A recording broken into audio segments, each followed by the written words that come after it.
Grace and peace to you. Welcome to Morning Watch.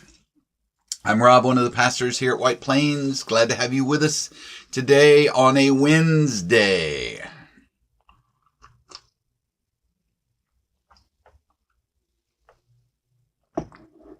This is where we gather for a song and a thought for the day. So glad you're with us whenever you're watching. Thanks for being here. Thanks for liking all that good stuff. I'll say this again at the end, but no Morning Watch tomorrow or Friday. Be out of town at a conference those 2 days, so no Morning Watch on Thursday or Friday. Back next week. Hey, Vernon. Good morning.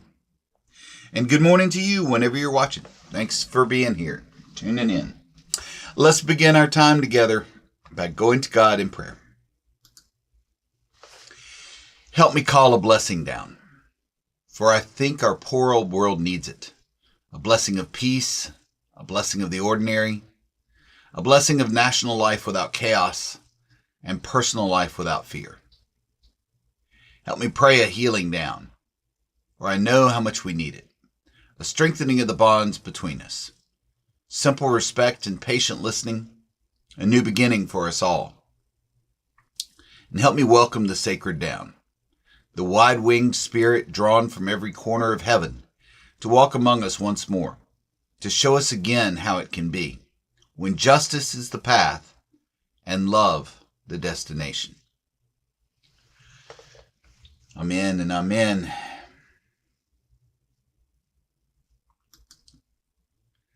Morning, Robin. Morning, Floretta. Morning, buddy. Morning, Brady.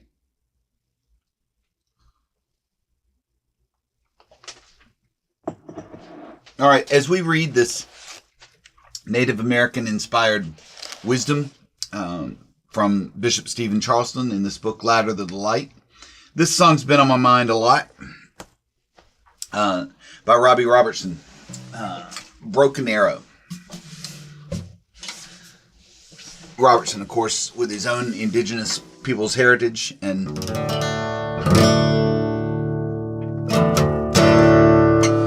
it's just a great song. Morning, James. I know you like this one. Morning, Terry.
Let your heart on the line.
bring you a broken arrow? Who else is gonna bring you a bottle of rain? There he goes,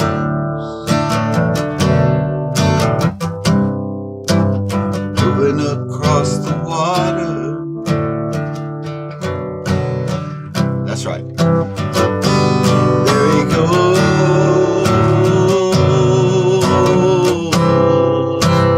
moving across the water.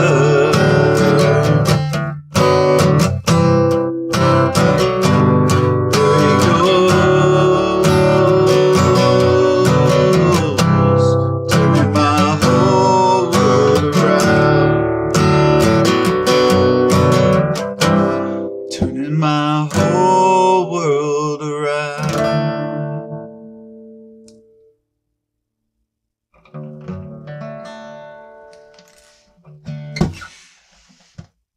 Who is it that's moving across the water in that song?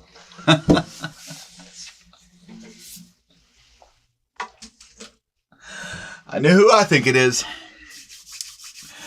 All right.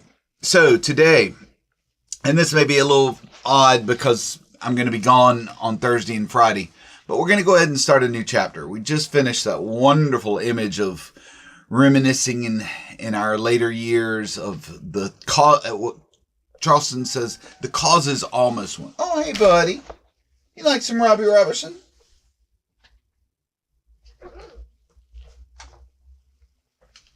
All right. So that was the rung of truth. All right. And now we are on to the rung of renewal, which I think is a very welcome thought of renewal, right? So I'm just going to read the little introduction to this chapter, and we'll pick up with this idea of the rung of renewal. There's only 8 rungs on the ladder in his book, right? And so we're on 7 now. For Phil, that's right, buddy. Yep. Less is more. So the exchange. Sometimes faith is an exchange. We put down one thing so that we can pick up another. For example, there may be no more room in our hearts for love if they are taken up by anger, or no place in our minds for hope if we are too full of doubt.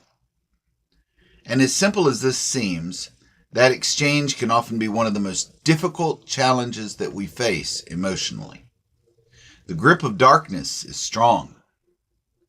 Letting go of what we have grown accustomed to, even if it is harmful to us, is not always easy. Releasing the past to accept the future, that is the moment that so often defines the present. Now, I'm going to read that one. I'm going to read that sentence again. It kind of stopped me for a moment when I read it last night. Releasing the past to accept the future is what defines the present. We are always letting go of something so that we can accept what is and what is to come. Faith grows not only by what we receive, but by what we recognize. And he begins to talk about this tradition of the sweat lodge in Native American tradition. One of the most ancient forms of prayerful meditation in Native American tradition is the sweat lodge. The lodge itself is a simple structure made from branches bent into the shape of a small dome. And at the center of the lodge, which is completely covered originally by buffalo skins, but more commonly now by canvas, is a single fire pit. Men and women each have separate lodges. Through a single flap in the canvas, they enter unclothed, as you would in a sauna. The sweat lodge, however, is much more than a sauna. Once the hot stones are placed in the central hearth and water is poured on them to create steam, the canvas flap is closed and the people are left in darkness. In that darkness, the prayer leader begins to chant, calling the spirit to come to the lodge to hear the people's prayers. These chants and prayers go on for some time until everyone has lifted up their prayers, and then the flap is thrown back and the people emerge into fresh air. The seventh rung on the ladder to the light is renewal, which requires an exchange. And the sweat lodge embodies this spiritual concept because it is the place of exchange and renewal. The two go hand in hand. The darkness in the sweat lodge is like the darkness in the kiva. It is a womb, a place of deep transformation. But that transformation requires an exchange in order to take place.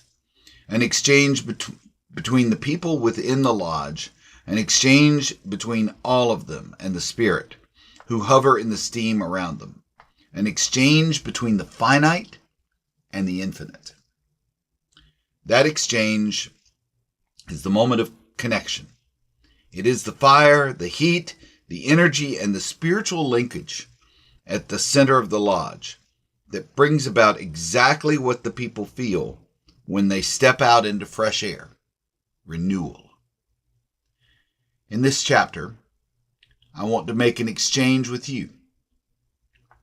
I want to offer you something I believe will help us experience renewal, which is the breakthrough from darkness to light. And I'll stop it right there. He knows how to leave you wanting more, right? Yeah, to me, I mean, I don't know exactly where he'll go. I have not read ahead of this, so I'm not sure exactly where he's going with this chapter. But to me, the first thing I thought of was breathing and breath prayers in particular, right? I often will breathe out, and when I breathe out, I go, less of me. When I breathe in, I say more of you, less of me, more of you, Lord, less of me. And that forms an exchange for me. I try and breathe out hate, breathe out fear, breathe out anxiety. Breathe in comfort, breathe in love, breathe in acceptance, breathe in peace. But for every breath that I take in, I have to breathe out, right? That's the way it works. And so I look forward to talking more about this process of exchange and renewal. I'll be here for you next week, starting again on Tuesday. Again, I'll be gone on Thursday and Friday this week, so may you find peace and purpose in those days.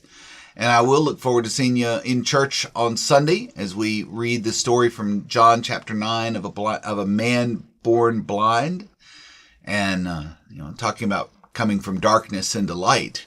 And so I'm looking forward to that. So, yeah, thanks, Kenna.